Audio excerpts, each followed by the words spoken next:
Hello everyone. देखो, अपने last class में जो है वो मास परसेंटेज ऑफ एलिमेंट तक पढ़ लिया था। मैंने आपको बोला भी था कि आपको पढ़ के क्या आना है, law of chemical combination, empirical formula, molecular formula और मोल कंसेप्ट का बेसिक आज जो अपन पढ़ने वाले हैं।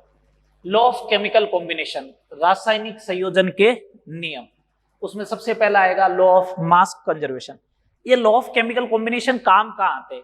वैसे बेसिकली देखते हैं ना तो पूरी केमिस्ट्री जो गवर्न होती है, कोई भी फॉर्मूला लिखना है या कुछ भी गवर्निंग करनी है, पूरा का पूरा कहाँ से क्राइटेरिया मालूम चलता है? रासायनिक संयोजन के नियम से। हाँ, वो अलग बात है अपन यूज लेते हैं या नहीं लेते हैं, अदरवाइज यूज तो इसका होगा।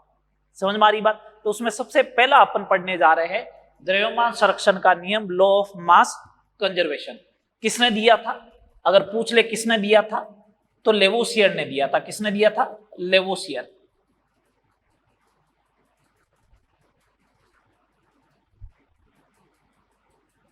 लेवोसियर कौन है? लेवोसियर केमिस्ट्री के पापा है। लेवोसियर कौन है? केमिस्ट्री के पापा है, फादर ऑफ केमिस्ट्री बोला जाता है लेवोसियर को। लेवोसियर ने ये दिया था, क्या बोला कि द्रव्यमान को न तो उत्पन्न किया जा सकता और न ही नष्ट किया जा सकता है, बट किस टाइप में? केवल रासायनिक अभिक्रिया में। किसमें? रासायनिक अभिक्रिया में। न्यूक्लियर अभिक्रिया हो गई, न्यूक्लियर रिएक्शन हो गई, तो उसमें तो तुम्हें मालूम है ना कि जितनी द्रव्यमान शक्ति होगी, एक एएमयू के करस्पॉन्डिंग जो होती है वो 931 mega electron volt energy release हो जाती है। डेल्टा ई बराबर mc स्क्वायर, है ना? तो ये किसके लिए लगेगा? केवल रासायनिक अभिक्रिया। तो रासायनिक अभिक्रिया में द्रव्यमान को न तो उत्पन्न किया जा सकता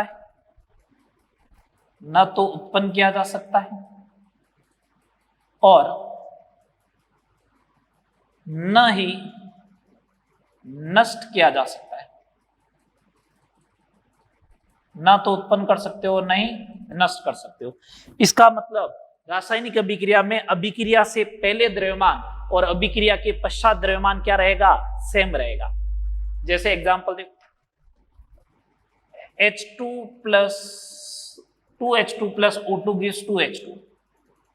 अभिक्रिया के पूर्व द्रव्यमान देखो, अभिक्रिया के पूर्व द्रव्यमान क्या होगा? तो मैंने कहा देखो 2H2 है तो 2 × 2 प्लस O2 32 36 हो गया। अभिक्रिया के पश्चात द्रव्यमान देखो, ये पश्चात द्रव्यमान तो कितना हो जाएगा? तो मैंने बोलूंगा 2 × 18 = 36। ये भी 36 हो गया। तो अभिक्रिया के पूर्व द्रव्यमान और अभिक्रिया के पश्चात द्रव्यमान क्या है? सेम है। अब इसके ऊपर क्वेश्चन कैसे बन सकता है? सिंपल सा क्वेश्चन देखो, क्वेश्चन नंबर फर्स्ट आज का क्वेश्चन ऐसे बन सकता है कि ये आपको दे रखा हो BaCl2 दे रखा हो प्लस Na2SO4 दे रखा हो, रिएक्शन होगी, बनेगा BaSO4 प्लस NaCl। इसका जो बेस है ना द्रव्यमान संरक्षण का नियम, इसका जनरली यूज कहां पे आता है? अभिक्रिया को संतुलित करने में, बैलेंसिंग करने में यही काम आएगा। अगर यहाँ पे मैं 2 नहीं लिखता तो ये 18 आता, तो 18 आता तो 36 और 18 बराबर नहीं है, इसका मतलब इसको 2 से मल्टीप्लाई करना पड़ेगा। समझ में आ रही है बात? अब मेरे से ऐसा पूछा गया, ये 2.08 ग्राम है, ठीक है, ये 1.42 ग्राम है, बोला ये 1.17 ग्राम है, तो बताओ ये कितना होगा? ऐसा पूछ लिया। तो सिंपल सी बात है, जब भी ऐसा क्वेश्चन पूछे तो अपन को तो ये दिमाग में रखना है कि अभिक्रिया के पूर्व द्रव्यमान और अभिक्रिया के पश्चात द्रव्यमान, अभिक्रिया के पूर्व द्रव्यमान ये जोड़ लो 3.5 हो जाएगा, तो इसका मतलब ये हो जाएगा 2.33। समझ में आ गई बात? x मान लो, ठीक है। चलो सेकंड लॉ देखें। सेकंड लॉ है लॉ ऑफ डेफिनेट या कांस्टेंट प्रपोर्शन। मतलब क्या इसका? स्थिर अनुपात का नियम, स्थिर अनुपात का नियम, लॉ ऑफ डेफिनेट प्रपोर्शन, स्थिर अनुपात का नियम। क्या होता है ये नियम? देखो, दिया किसने था? प्राउस्ट ने दिया था। साइंटिस्ट कौन था? प्राउस्ट। सेकेंड नंबर क्या बोला इसने, किसी यौगिक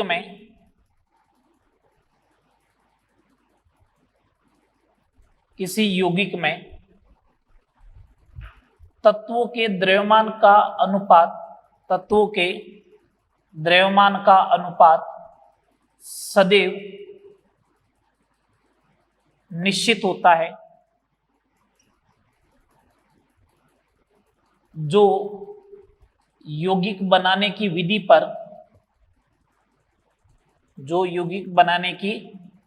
पर निर्भर नहीं करता है।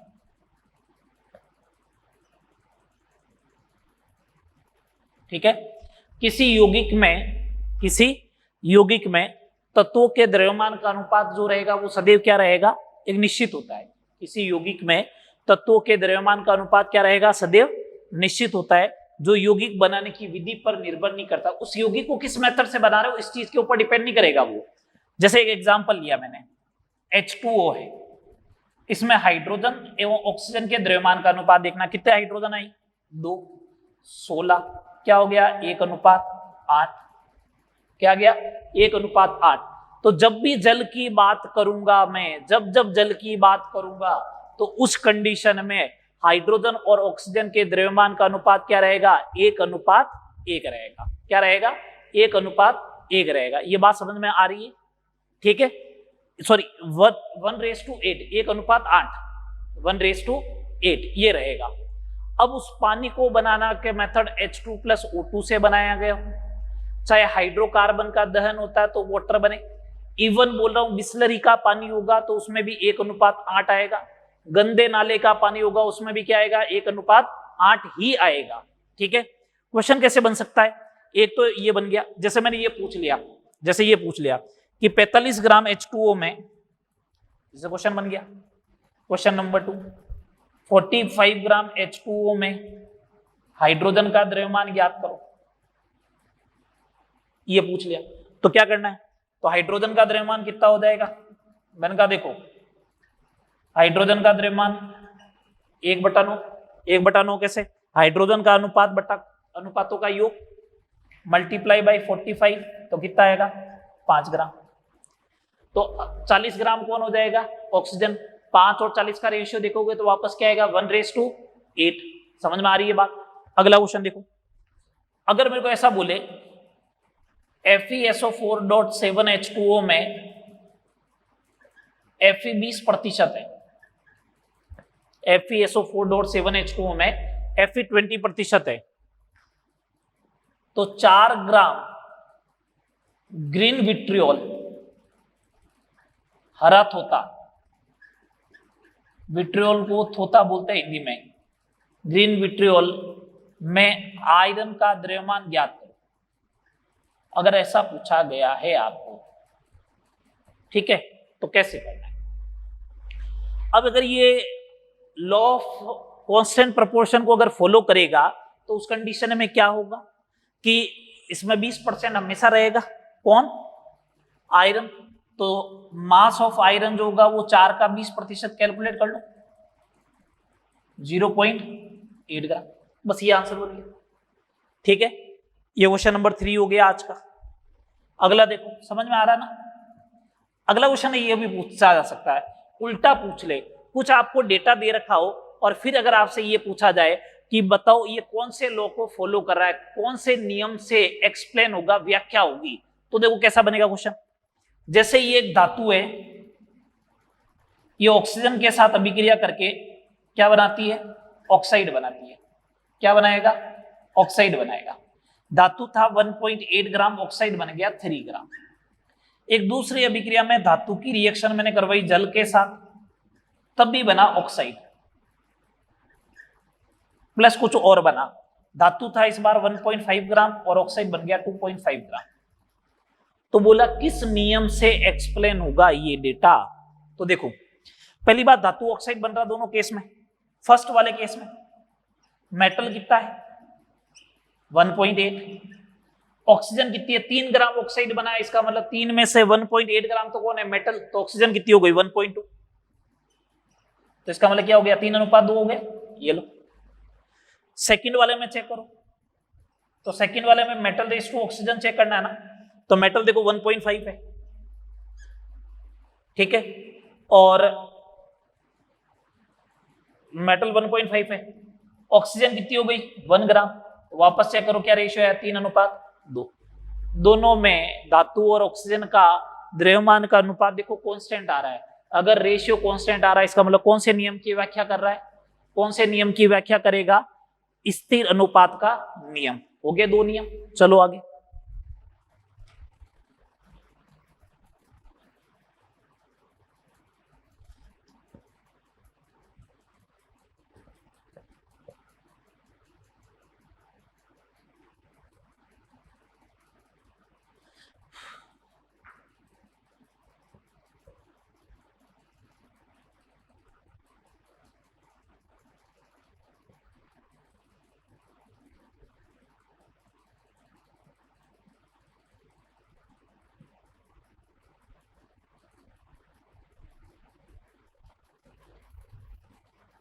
अगला देखो 3rd number, law of multiple proportion.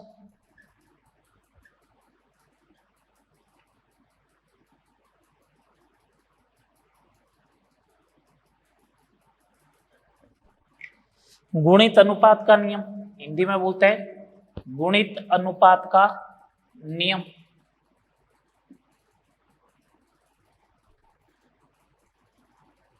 ठीक है, किसने दिया था, किसने दिया था इस लॉ को, दिया था डाल्टन ने। किसने दिया था, डाल्टन ने। ठीक है बात, चलो क्या दिया, जब 2 तत्व अभिक्रिया कर 2 या अधिक यौगिक का निर्माण करते हैं,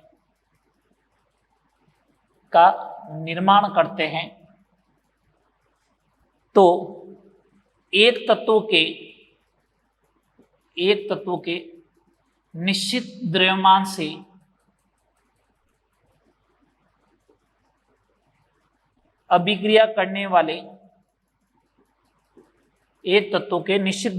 अभिक्रिया करने वाले तत्वों के द्रव्यमानों का अनुपात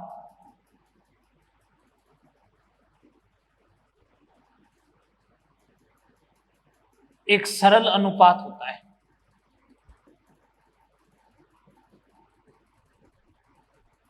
बेटा थोड़ा फास्ट लिख रहा हूं तो राइटिंग थोड़ी ऐसी रहेगी। जब 2 तत्व अभिक्रिया करके 2 या उससे अधिक यौगिक बनाते हैं, तो मैंने बोला एक तत्व का निश्चित द्रव्यमान जो दूसरे तत्व के अलग अलग द्रव्यमान से, जो एक तत्व के निश्चित द्रव्यमान से अभिक्रिया करने वाले तत्वों के द्रव्यमानों का अनुपात एक सरल अनुपात होता है। एग्जाम्पल से समझो, ऐसे समझ में नहीं आएगा। मैंने सोचा हाइड्रोजन एंड ऑक्सीजन कंबाइन हुए, 2 यौगिक बनाए, कौन कौन से, H2O और H2O2, ये लो। तो पहली बात, जब भी 2 या 2 से अधिक यौगिक बोलेगा इसका मतलब गुणित अनुपात का नियम लगेगा, ये मालूम चल गया, गुणित अनुपात का लगेगा। एक तत्व के निश्चित द्रव्यमान H2O, इसका मतलब हाइड्रोजन के 2 ग्राम काम में आए, आ गया ना, हाइड्रोजन का एक निश्चित द्रव्यमान काम में आ गया 2 ग्राम, हाइड्रोजन का एक निश्चित द्रव्यमान काम में आ गया 2 ग्राम।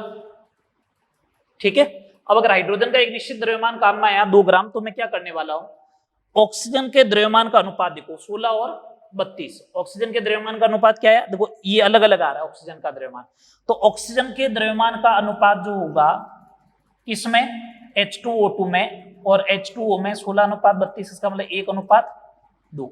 ये एक सरल अनुपात है या नहीं, ये एक सरल अनुपात है या नहीं बताओ, है ना।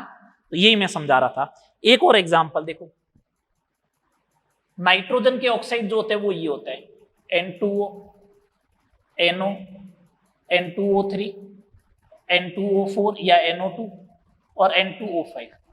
ठीक है, थोड़ी सी एडिशनल इंफॉर्मेशन बता रहा हूं, ये दोनों ऑक्साइड जो है वो न्यूट्रल है, उदासीन है,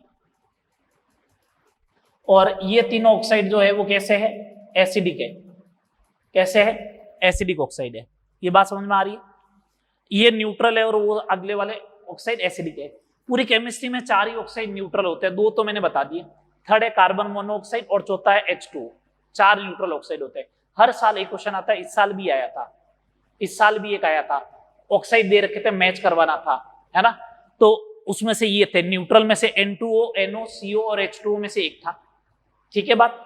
चलो अब सुने बात को, मेरे को ये दिमाग लगाना कि बनेगा कैसे। मैंने तो सिंपल सा ये बोल दिया, एक से ज्यादा यौगिक दिखा नहीं, और मैंने ये बोल दिया क्या कि ऑक्साइड कौन से लॉ के अनुसार बने होंगे, किस नियम के अनुसार बने होंगे, गुणित अनुपात के नियम से। प्रूव करके बताते हैं। तो यहाँ नाइट्रोजन का 2 द्रव्यमान आ रहा, 2 द्रव्यमान, 2 द्रव्यमान, 2 द्रव्यमान, यहाँ नहीं आया, तो एक काम करो, इसको ऐसे लिख दूं क्या, N2O2। तो नाइट्रोजन का एक निश्चित द्रव्यमान हो गया, नाइट्रोजन का एक निश्चित द्रव्यमान हो गया। उससे अभिक्रिया करने वाले ऑक्सीजन के द्रव्यमान का अनुपात देखो, 16 अनुपात 32 अनुपात 48 अनुपात 64 अनुपात 80। ये क्या आएगा, एक सरल रेशियो आएगा क्या, 1 2 3 4 एंड 5। तो नाइट्रोजन के जब ऑक्साइड का निर्माण होता है, नाइट्रोजन के ऑक्साइड का निर्माण होता है, तो उस कंडीशन में किस नियम का फॉलो करेगा, ये गुणित अनुपात के नियम। बात क्लियर। चले आगे। चलो अगला चौथा लो, गैलुसाक का आयतन संबंधी नियम। गैलुसाक का आयतन नियम।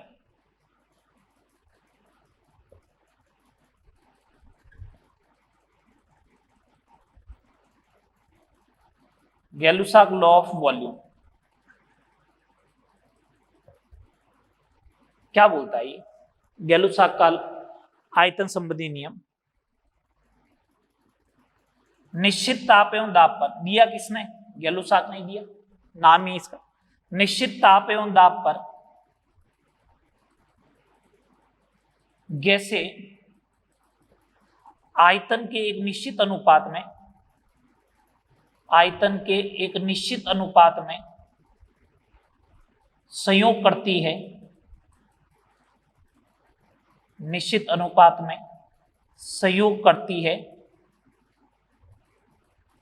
एवं यदि उत्पाद B गैस है, एवं उत्पाद B गैस है, तो इसका आयतन क्रियाकारक गैसों के आयतन के सरल अनुपात में होगा, सरल अनुपात में होगा।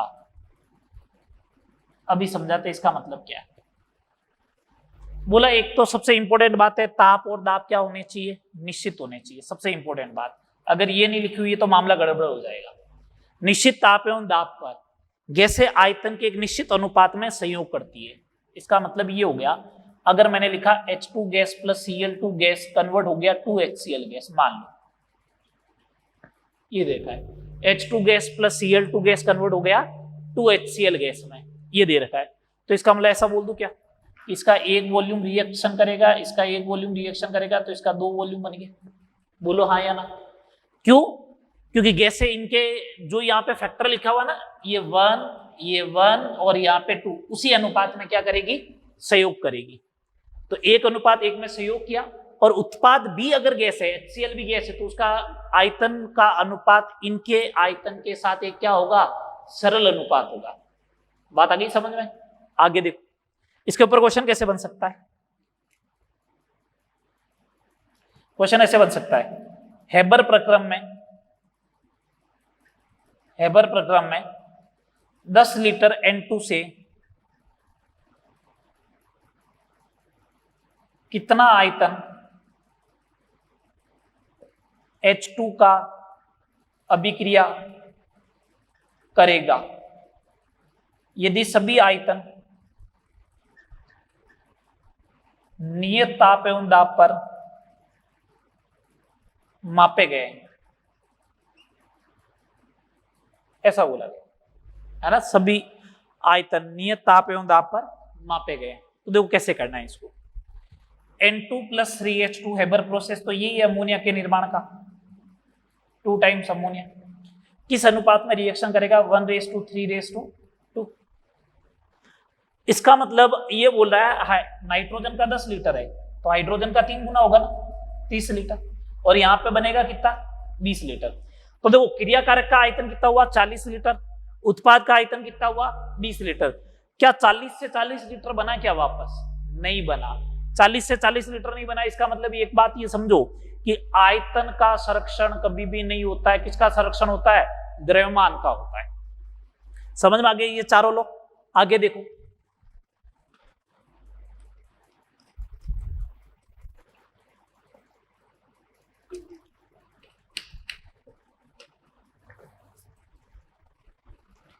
आगे देखो पांचवा लो, पांचवा लो बोलो, ये अलग से ही पढ़ लेते हैं इसको, इसके ऊपर खूब सारे क्वेश्चन बनेंगे। पांचवा लो जो बता रहा हूं,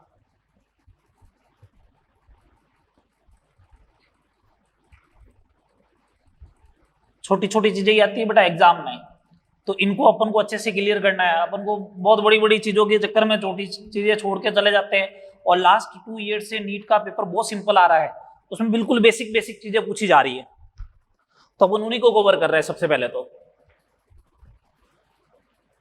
एवोगैड्रो हाइपोथेसिस, एवोगैड्रो बोलो आवोगाद्रो बोलो एक ही बात है। हिंदी में आवोगाद्रो बोलते हैं परिकल्पना। क्या है ये वो समझे। एवोगैड्रो ने क्या बोला? इसने बोला समान ताप एवं दाब पर, समान ताप एवं दाब पर गैसों के समान आयतन में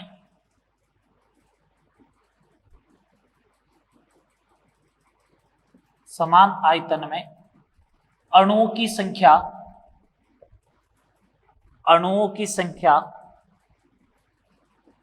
समान होती है।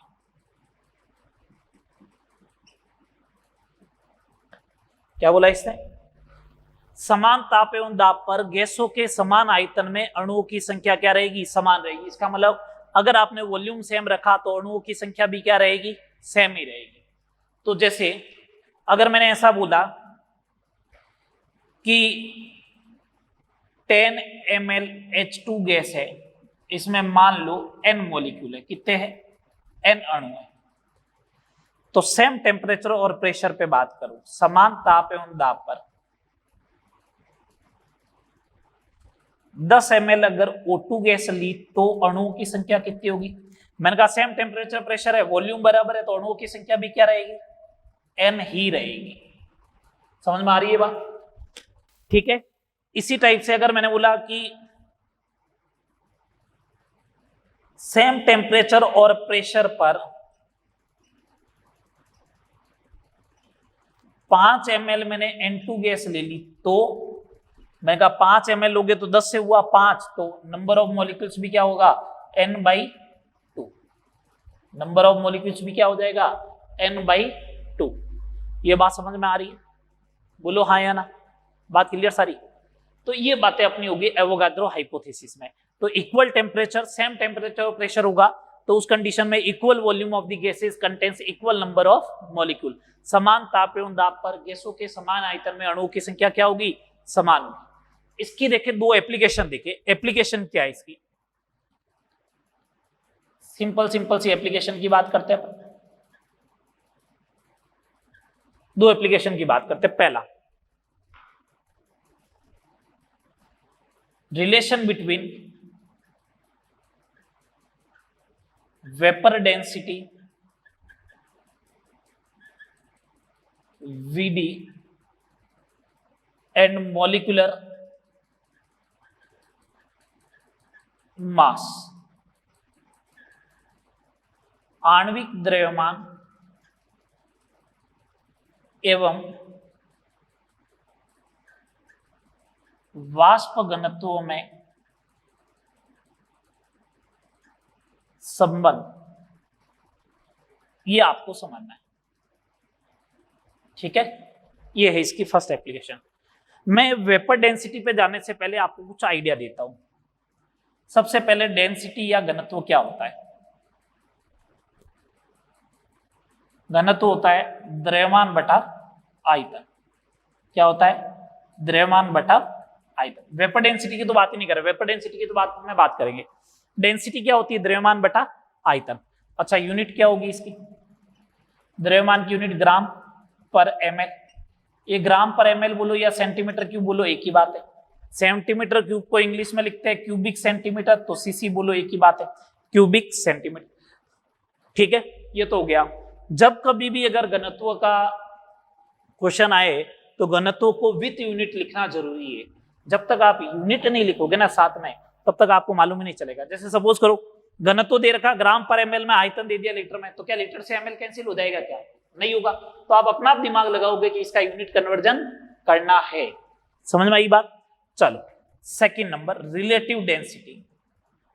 ये तो गई डेंसिटी। अब बात करते हैं रिलेटिव डेंसिटी, सापेक्षिक घनत्व।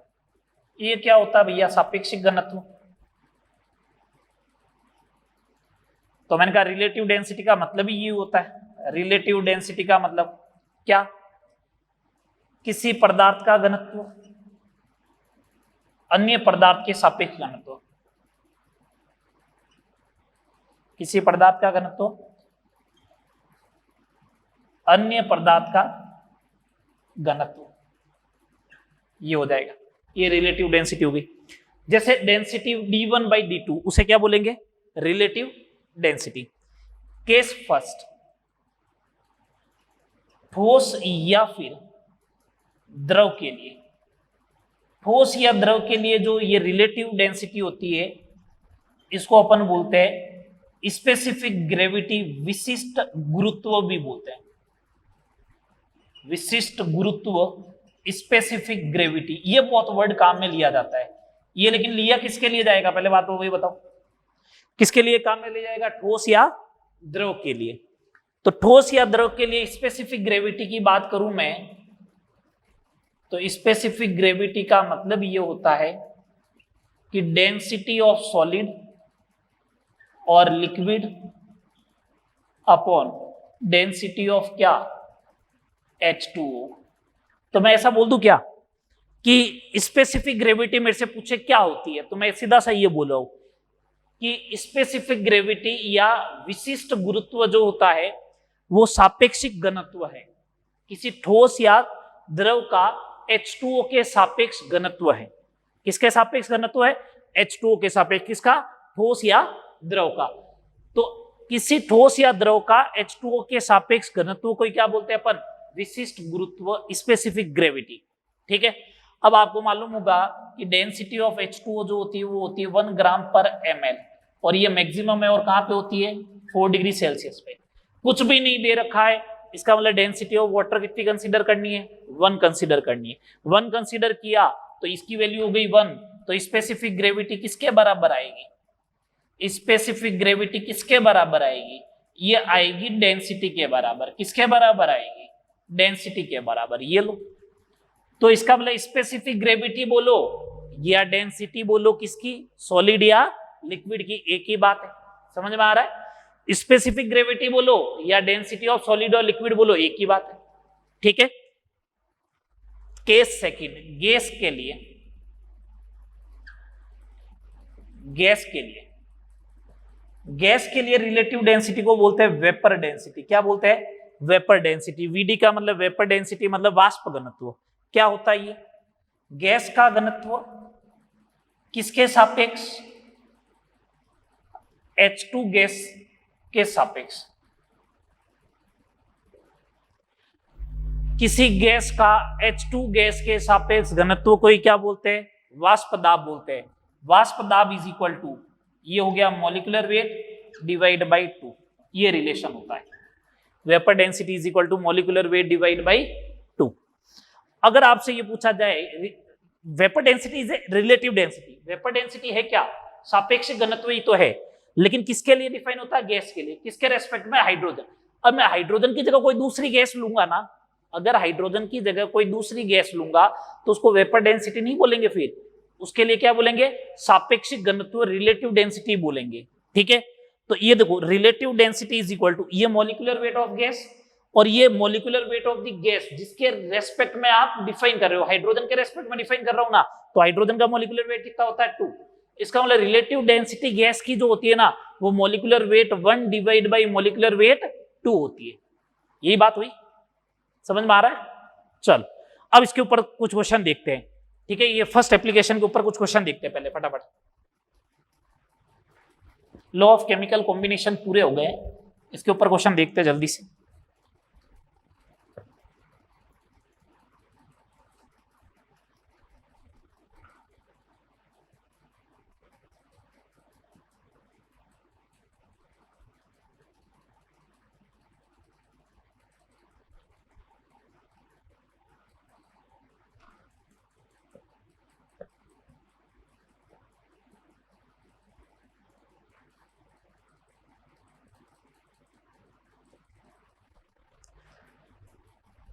सुने बात, मेरे से अगर ऐसा क्वेश्चन पूछा जाए, वेपर डेंसिटी ऑफ ऑक्सीजन, तो ऑक्सीजन गैस है, तो vapour density is equal to molecular weight divide by 2, 32 divide by 2 कितना आ जाएगा? 16। ठीक है, अगला क्वेश्चन, SOX का वेपर डेंसिटी वाष्प घनत्व 32 है, 32 है, तो X का मान बताओ, ऐसा पूछ लिया। तो सीधी सी बात है, वेपर डेंसिटी 32 दे रखी है ना, तो मॉलिक्यूलर वेट कितना हो जाएगा? Vapour density into 2 64। अब इसका मॉलिक्यूलर वेट कैसे कैलकुलेट करोगे? 32 plus x into 16 is equal to 64, तो एक्स बराबर कितना आ गया? 2 आ गया। लो, ऐसे पूछ सकता है क्या? COX का वेपर डेंसिटी 70 है, तो एक्स का मान बताओ। तो मैं तो एक ही काम करूंगा ना, मॉलिक्यूलर वेट कितना होगा? 70 का डबल 140, इसका molecular weight 16 plus 12 into x is equal to 140, ये 28 हो गया, तो एक्स बराबर 5। ये लो, और कैसे क्वेश्चन बन सकता है? क्वेश्चन नंबर 9, मेरे से अगर ऐसा पूछ ले, क्या पूछा जाए कि क्लोरीन गैस का वायु के सापेक्ष घनत्व ज्ञात करो, ऐसा पूछ लिया। तो इसका मतलब किसी के सापेक्ष में पूछा, इसका मतलब रिलेटिव डेंसिटी है। तो रिलेटिव डेंसिटी में क्या होता है, किसका कैलकुलेट करना है? क्लोरीन का, तो molecular weight of Cl2 upon molecular weight of वायु या फिर एयर। आपको लास्ट लेक्चर में एयर का मॉलिक्यूलर वेट बताया था 28.8, ये याद रखना था। अब अगर वो याद नहीं रहेगा तो यहाँ पे फंस जाओगे। 71 और 28.8 ये लगभग 2.5 का डिजिट बनेगा। कितने का बनेगा? 2.5 का। समझ में आ गया? सेकेंड एप्लीकेशन की बात करते हैं, परमाणुकता। परमाणुकता को बोलते हैं एटोमिसिटी। क्या बोलते हैं? एटोमिसिटी। परमाणुकता को एटोमिसिटी बोलते हैं, तो इसका मतलब क्या? किसी अणु में उपस्थित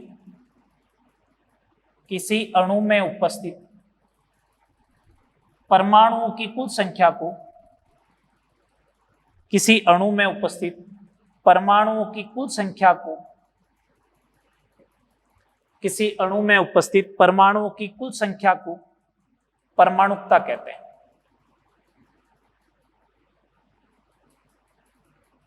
किसी अणु में उपस्थित परमाणुओं की कुल संख्या को परमाणुकता कहते हैं। कोई अणु लो, उसमें उपस्थित परमाणुओं की संख्या जो होगी उसी को क्या बोलेंगे? परमाणुकता। जैसे हीलियम है, तो इसका हीलियम ये अणु होता है, इसके एक अणु में परमाणु कितने हैं? एक है, तो इसको क्या बोलेंगे? एक परमाणुवीय, मतलब मोनो एटॉमिक। H2 अणु लिया, इसके एक अणु में कितने परमाणु हैं? 2 लिए, तो ये हो गया डाई एटॉमिक। ओजोन लिया, 3 हो गए, तो क्या बोलोगे? 3 त्रिपरमाणुवीय या ट्राई एटॉमिक। CO2 लिया तो भी कैसा है? Try atomic. समझ में आ रही है बात? इसको बोलते हैं परमाणुकता।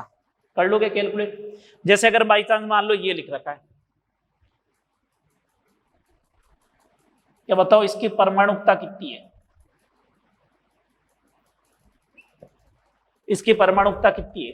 तो मैं बोलूंगा पोटेशियम के 4, Fe का 1, कार्बन और नाइट्रोजन 2 इंटू 6 12, इसके परमाणुकता 17 है।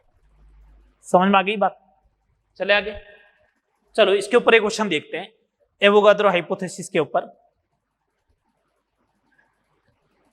तीन समान आयतन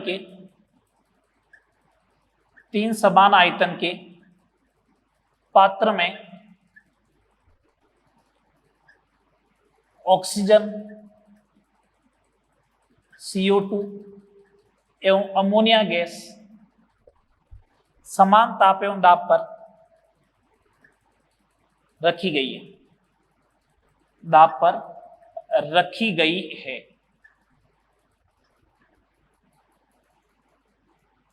अणुओं एवं परमाणुओं का क्रम बताओ।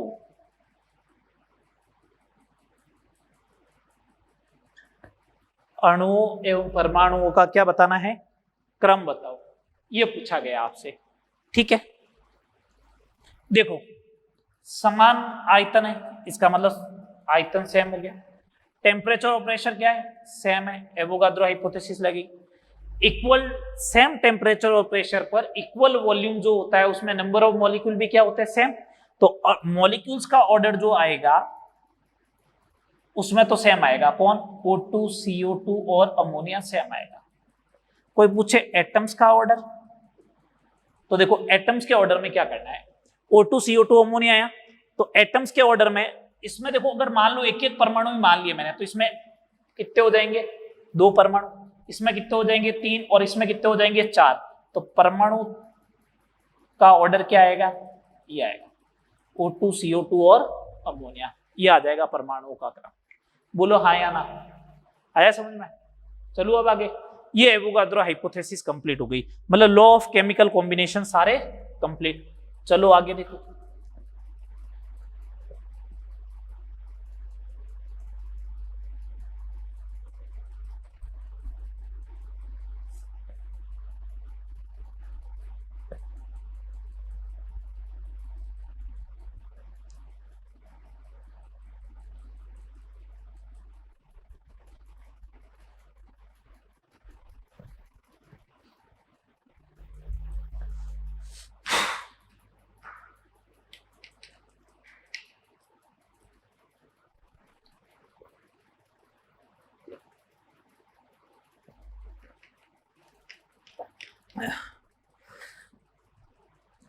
हाँ, नेक्स्ट देखो बेटा जी। नेक्स्ट है मूलानुपाती सूत्र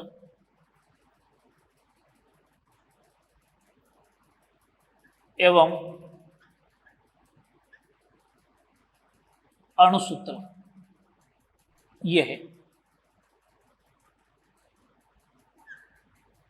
इंग्लिश में बोलते हैं इंपेरिकल फॉर्मूला,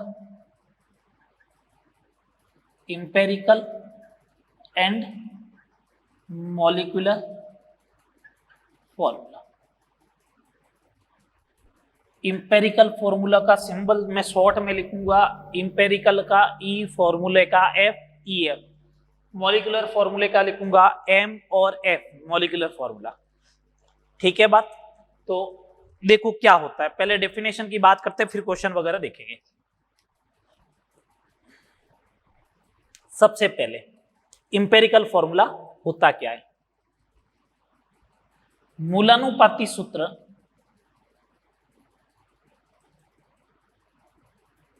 किसी अणु में उपस्थित, मूलानुपाती सूत्र किसी अणु में उपस्थित परमाणुओं की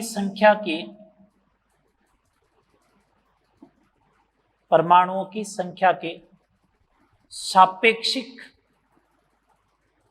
सरल पूर्णांक को प्रदर्शित करता है।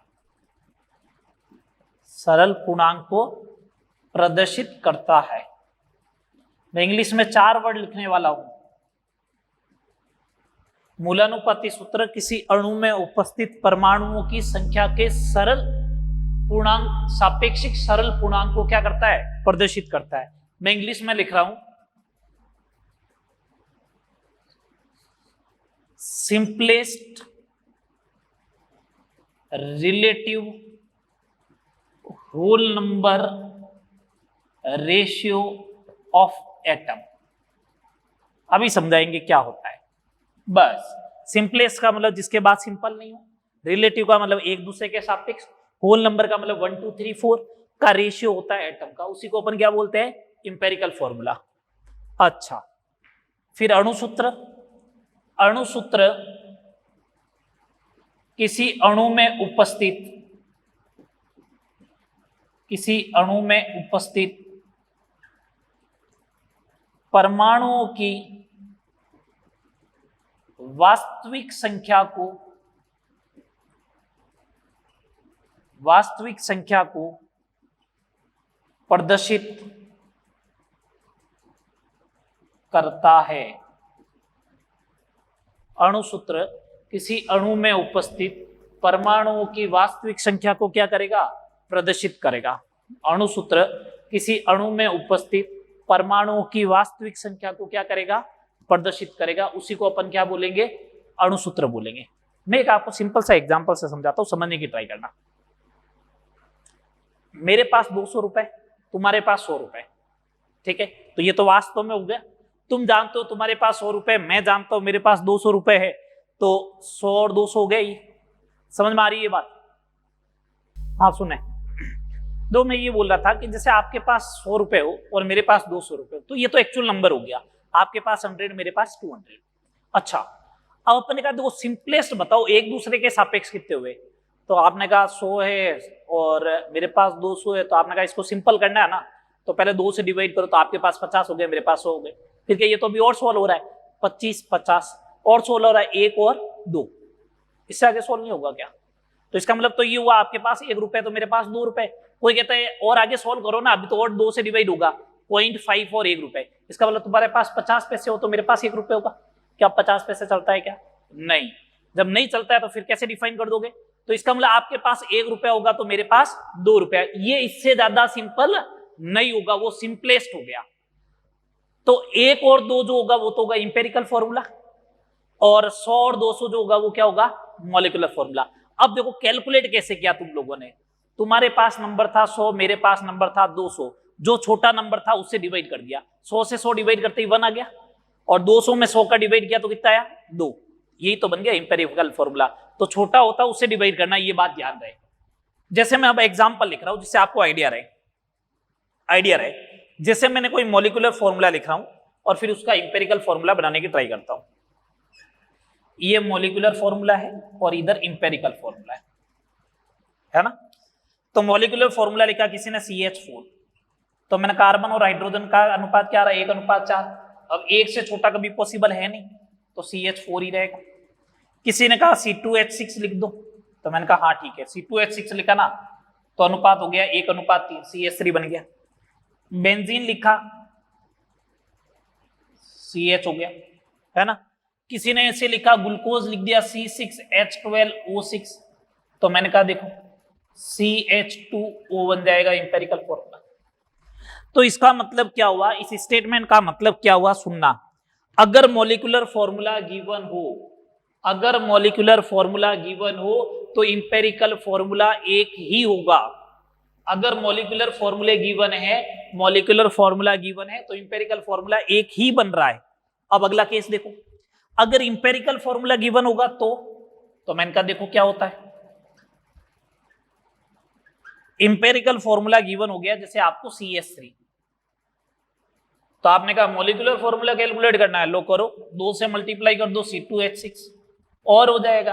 आपने कहा 3 से मल्टीप्लाई कर दो, मैंने कहा अच्छा C3H9 होगा ना।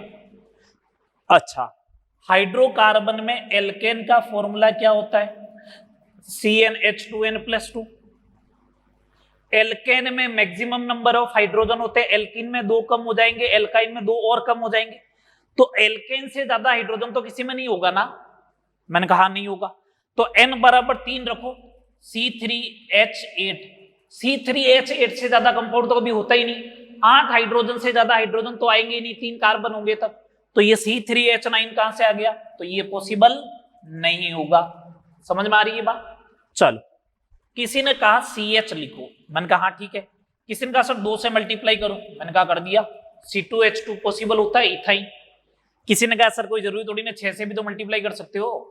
मैंने कहा हाँ 6 से मल्टीप्लाई कर दो, बेंजीन बन जाएगा। ये लो बन गया ना बेंजीन। ठीक है, अब इसका मतलब ये हुआ अगर इंपेरिकल फॉर्मूला गिवन है, ये इंपेरिकल फॉर्मूला गिवन है, अगर इंपेरिकल फॉर्मूला गिवन है तो मॉलिक्यूलर फॉर्मूला एक भी हो सकता है और एक से ज्यादा भी हो सकता है।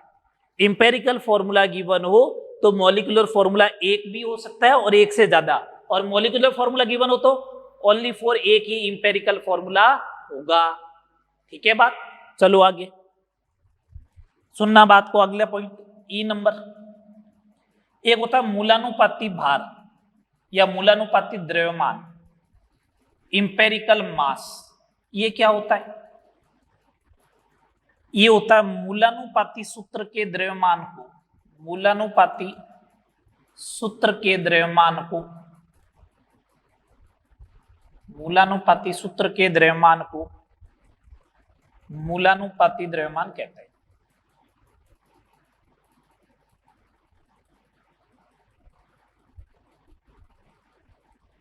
मूलानुपाती सूत्र का जो द्रव्यमान होता है उसी के द्रव्यमान को क्या कहते हैं? मूलानुपाती द्रव्यमान।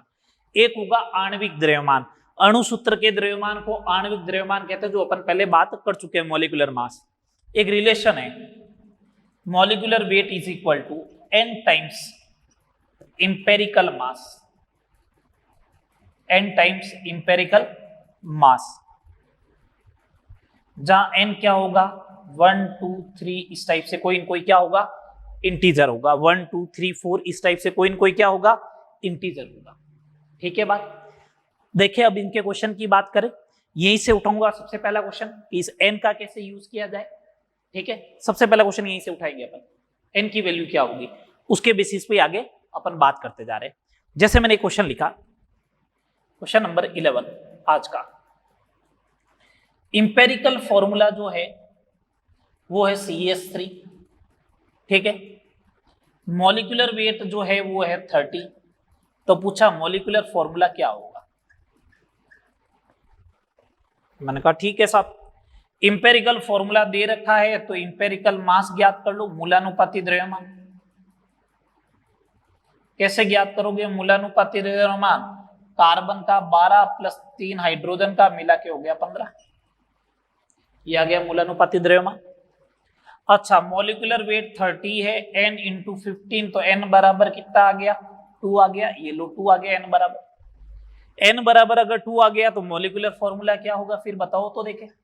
मैंने कहा मॉलिक्यूलर फॉर्मूला जो n आया ना उसी को क्या करो इंपेरिकल मास से मल्टीप्लाई कर दो इंपेरिकल फॉर्मूले से, तो C2H6 क्या बन गया C2H6।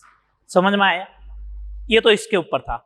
अब कोई कंपाउंड दे रखा होगा तो उसका इंपेरिकल फॉर्मूला और मॉलिक्यूलर फॉर्मूला कैसे कैलकुलेट करना है मैं समझा रहा हूं। चलो आगे क्वेश्चन देखो।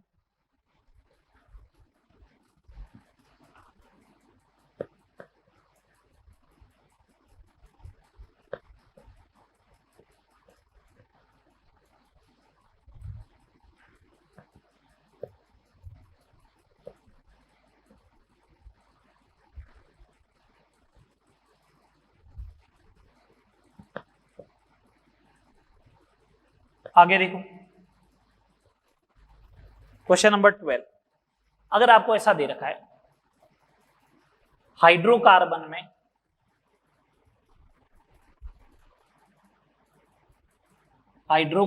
में कार्बन का द्रव्यमान प्रतिशत 75 है,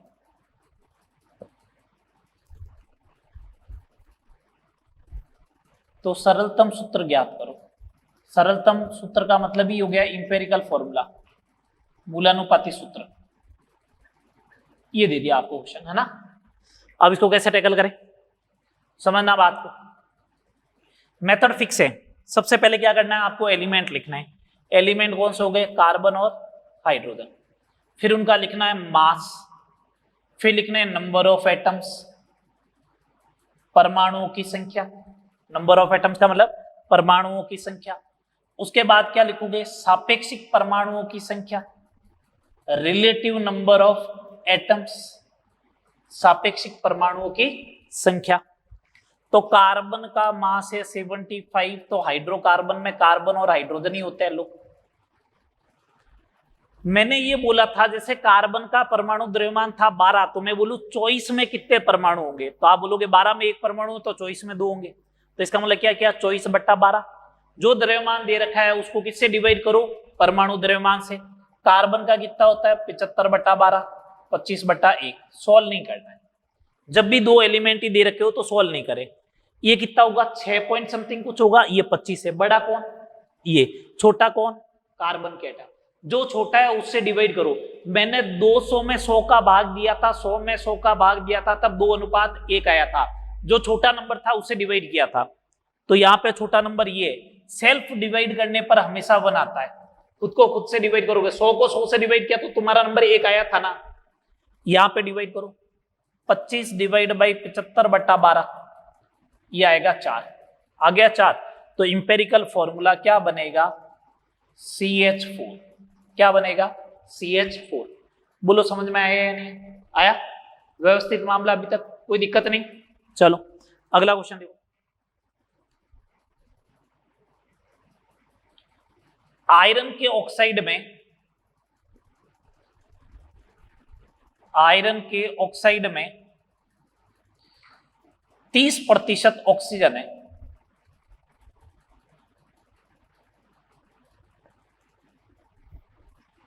तो सरलतम सूत्र ज्ञात करो। ठीक है, तो मैंने कहा आयरन का ऑक्साइड है तो एक तो होगा Fe, एक होगा O, बस। बाकी वो की वो टेबल बननी है। मास कितना है 70 और 30, एटम कितने होंगे 70 बट्टा 56, 30 बट्टा 16। सर ये 2 होगा नहीं, ये भी 2 नहीं है, फिर कैसे करें। मैं कि ये 2 के नजदीक तो हो गया ना, 30 बट्टा 16, 32 बट्टा 16 होते ही 2 हो जाता। ये 112 बट्टा 56 होता तब 2 होता है, इसका मतलब ये 2 से बहुत दूर है। इसका मतलब छोटा कौन, ये। सेल्फ डिवाइड करोगे तो 1। 30 बट्टा 16 डिवाइड बाई 70 बट्टा 56, इसको आप ऐसे लिख सकते हो 30 बट्टा 16 इंटू 56 बट्टा 70। 1 0 से 1 0 कैंसिल, 7 और 56 8, और 16 से डिवाइड हो जाएगा 3/2। होल नंबर तो आया ही नहीं, इस बार फंस गया। होल नंबर नहीं आया, पूर्णांक कहाँ आया, पूर्णांक बनाना पड़ेगा। पूर्णांक बनाने के लिए क्या करना पड़ेगा आपको, इसको 2 से मल्टीप्लाई करो, तो फिर तो इसको भी 2 से मल्टीप्लाई करो। ये आ गया 2 और ये आ गया 3, तो Fe के एटम कितना आ गया 2 और ऑक्सीजन के एटम कितना आ गया 3, तो फॉर्मूला बन गया Fe2O3। अगर नहीं आए इंटीजर, तो इंटीजर नहीं आएगा तो इंटीजर ऐसे बनाना पड़ेगा आपको। समझ में आई बात या नहीं आई। 2 एलिमेंट दे रखा हो तो कर लोगे इस टाइप से। तीसरा क्वेश्चन देखें, क्वेश्चन नंबर 14। इस बार थोड़ा सा और एडवांस बढ़ाते हैं लेवल को। इस बार 3 देते हैं। एक कार्बनिक यौगिक में, एक कार्बनिक यौगिक में कार्बन 40%, हाइड्रोजन 6.67%, वो शेष ऑक्सीजन है।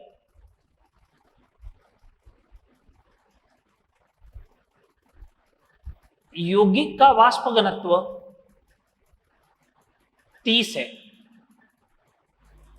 यौगिक का वाष्प घनत्व 30 है, तो अणु सूत्र ज्ञात करो। अणु सूत्र तो तभी ज्ञात होगा जब पहले उसका क्या आएगा, इंपेरिकल फॉर्मूला आएगा। 3 एलिमेंट दे रखे हैं, कार्बन, हाइड्रोजन एंड ऑक्सीजन। ठीक है, मास लिख दो। कार्बन का 40, 6.67, 53.33। Number of atom 40 divide by 12, 6.67 divide by 1, 53.33 divide by 16, ये आएगा। जब 2 दे रखे थे तब मैंने कहा था सोल्व नहीं करना, अब यहां पे सोल्व कर लो। 3.33 आएगा, 6.67 ही आएगा, 3.33।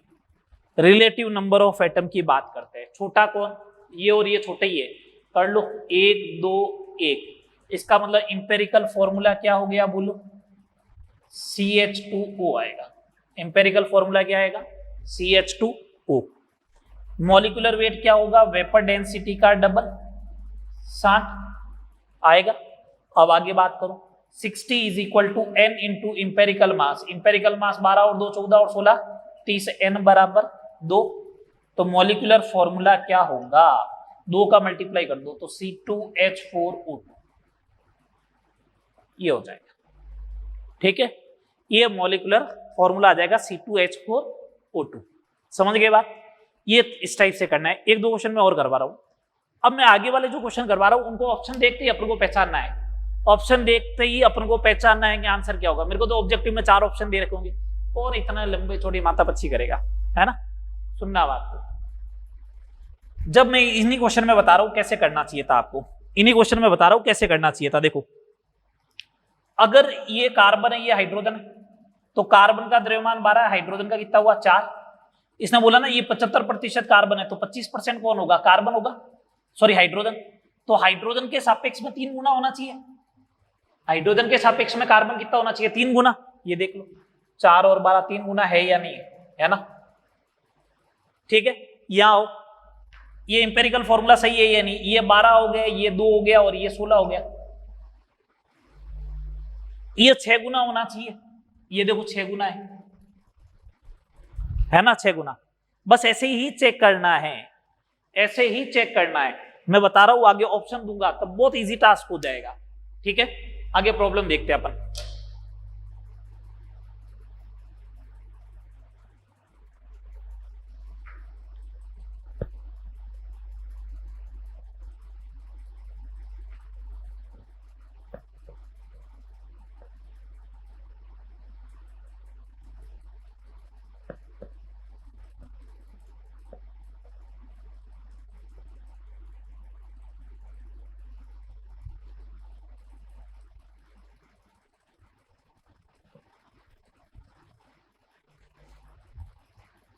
सुने बात को आगे। क्वेश्चन नंबर नेक्स्ट 15 कि अगर अपन बात करें तो देखो कैसे टैकल करना है। मेरे को दे रखा है कि ऑर्गेनिक कंपाउंड में कार्बन जो है वो 38.7% है, हाइड्रोजन 9.67% है, and remaining is oxygen. What is the empirical formula of compound, यौगिक का इंपेरिकल फॉर्मूला क्या होगा। First CHO, CH2O, CH3O, CH4। मैंने दिमाग लगाया 4 गुना है या नहीं। 9 का 4 गुना 36 हो गया, 0.67 है, मतलब 0.7 ही मान लो।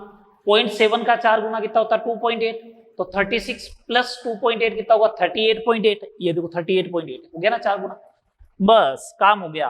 12-1, 12-2, 12-3, 12-4, यहां तो 12 गुना है, यहाँ 6 गुना है और यहाँ 4 गुना है। ये लो आंसर हो गया।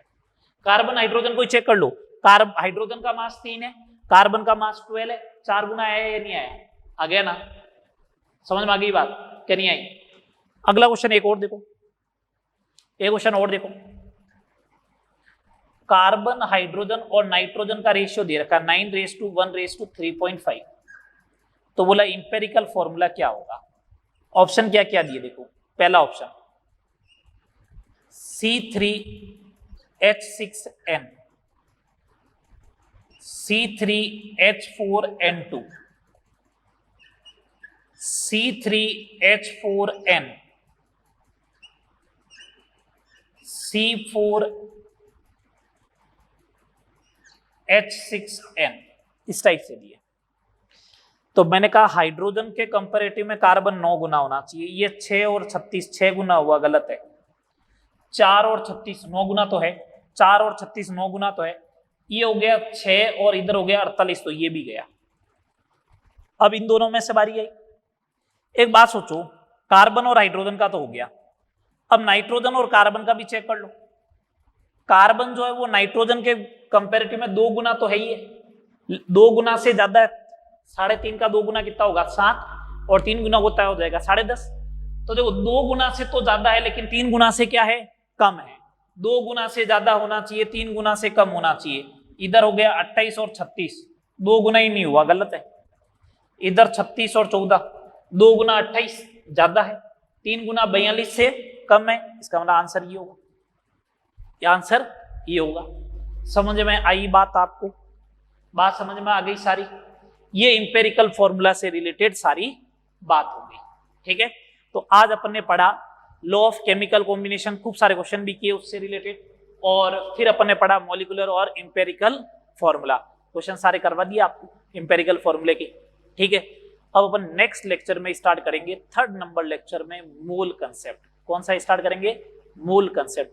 मूल होता क्या है, बेसिक डेफिनेशन क्या है, मूल कैसे कैलकुलेट करोगे, तो पहले थोड़ा बहुत मूल पढ़ लेना। तो मैं एक ही लेक्चर के अंदर पूरा मूल कंप्लीट कर दूंगा, और अगले टॉपिक में, अगले लेक्चर में उससे रिलेटेड केमिकल इक्वेशन की प्रॉब्लम करने वाले हैं।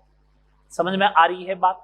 तो इसलिए बोल रहा हूं इसको अच्छे से करें और मोल पढ़ के रखें नेक्स्ट क्लास के लिए। तो नेक्स्ट लेक्चर में अपन स्टार्ट करेंगे मोल कॉन्सेप्ट, यहां तक पढ़े, अच्छे से सारा रिवाइज करें और इनसे रिलेटेड क्वेश्चन करें। देखो लास्ट लेक्चर में भी मैंने आपको 12-13 क्वेश्चन या 14 क्वेश्चन करवाए थे, आज 16 क्वेश्चन करवाए, 30 क्वेश्चन तक पहुंचा दिया मैंने आपको, 30 क्वेश्चन तक पहुंचा दिया है। बस 30 क्वेश्चन आप कर लो, 60 हो जाएंगे। स्टेज फर्स्ट, लास्ट स्टेज, पहले ये ध्यान रखें, फिर इंटरमीडिएट वाली स्टेज करना। स्टेज फर्स्ट आपको फॉर्मूला अप्लाई करना आ जाए, स्टेज लास्ट सब कुछ अप्लाई करना आ गया तो अपन को ये मालूम चल जाए कंपटीशन में क्या आ रहा है। उसके बाद आप देखोगे तो मालूम चलेगा ये 2 और 3rd जैसे क्वेश्चन तो आ ही नहीं रहे, है ना? तो इस बात का थोड़ा आप ध्यान रखें। Okay, thank you.